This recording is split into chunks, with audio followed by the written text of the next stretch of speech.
খেলে সেই ক্রিকেটার যখন আসলে এ ধরনের অবস্থার সম্মুখীন হয়, কোয়াবের প্রেসিডেন্টই শুধু নয়, একজন জাতীয় দলের ক্রিকেটার হিসেবে বিষয়টা আপনার কাছে কেমন লাগে? না, আমি একজন ক্রিকেটার হিসেবে একজন ক্রিকেটারের সাথে এই ঘটনাটা এটা মোটেও আমাদের কাম্য না। এটা একটা অনাকাঙ্ক্ষিত ঘটনা।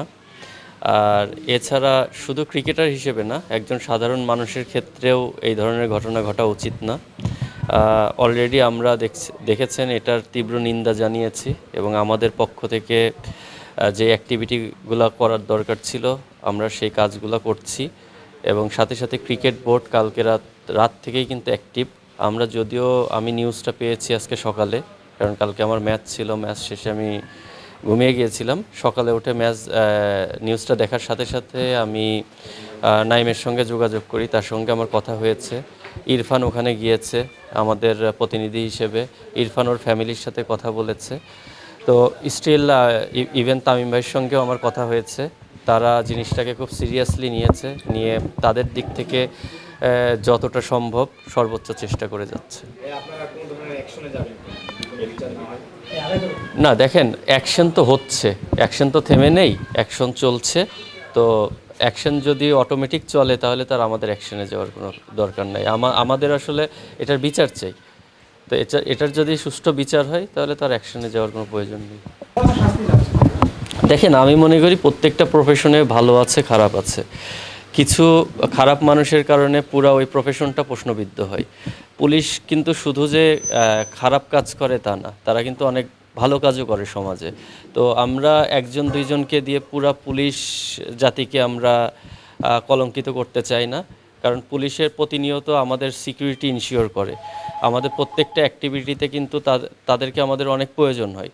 তো আমরা যেটা মনে করি যে যেই খারাপ মানুষগুলা এটাকে প্রশ্নবিদ্ধ করছে এদেরকে চিহ্নিত করা উচিত, চিহ্নিত করে এটার পেছনে অন্য কোনো কারণ আছে কি না সেটা ঘাটিয়ে দেখা উচিত। কারণ আমি পার্সোনালি ফিল করি একজন ক্রিকেটার, কারণ আমরা জানি ক্রিকেটারদের বাংলাদেশের সকল শ্রেণীর মানুষ ভালোবাসে। তাদেরকে যখন পরিচয় পাওয়ার পরেও তাদেরকে অ্যাটাক করে, তো জিনিসটা অবশ্যই আমার মনে হয় যে এর পেছনে কিছু থাকতে পারে।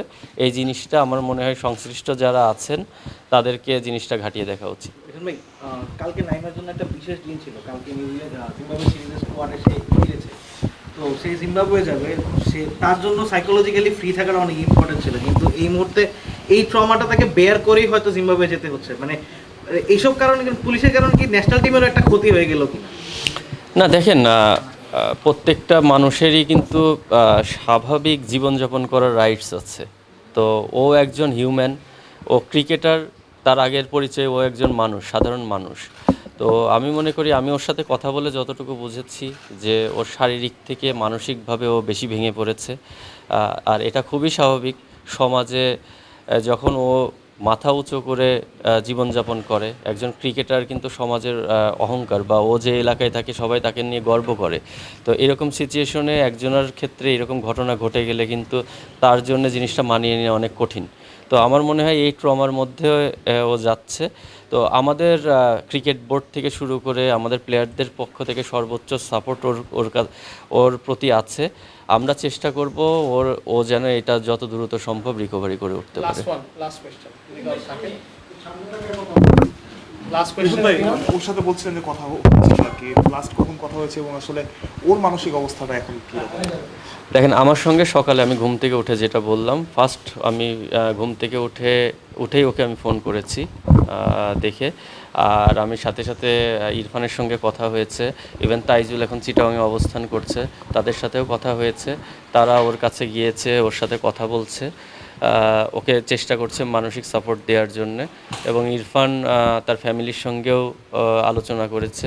তো আমাদের প্রতিনিয়ত যোগাযোগ হচ্ছে। এখন ডিরেক্ট আসলে নাইমের বর্তমান মানসিক যে অবস্থা, ওকে বারবার ডিস্টার্ব করাটাও আমাদের পক্ষে ঠিক না। তো আমরা চেষ্টা করছি ওর একটু স্পেস থাক, ও নিজের মতন করে কিছু সময় কাটাক, যেন এটা দ্রুত রিকভার করে উঠতে পারে।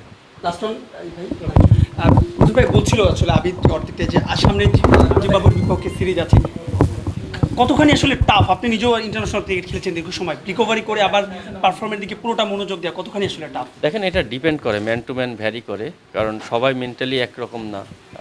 কেউ খুব দ্রুত অ্যাডজাস্ট করতে পারে, কারো একটু সময় লাগে। আমি তো অবশ্যই দোয়া করব যেন ও দ্রুত জিনিসটা রিকভার করে উঠতে পারে। আর পারিপার্শ্বিক সাপোর্ট যদি ওর প্রতি থাকে, সবাই যদি ওকে সাপোর্ট করে, আমার মনে হয় জিম্বাবুয়ে সিরিজের আগে ওর রিকভারি করে ওঠা সম্ভব। Thank you. Thank you.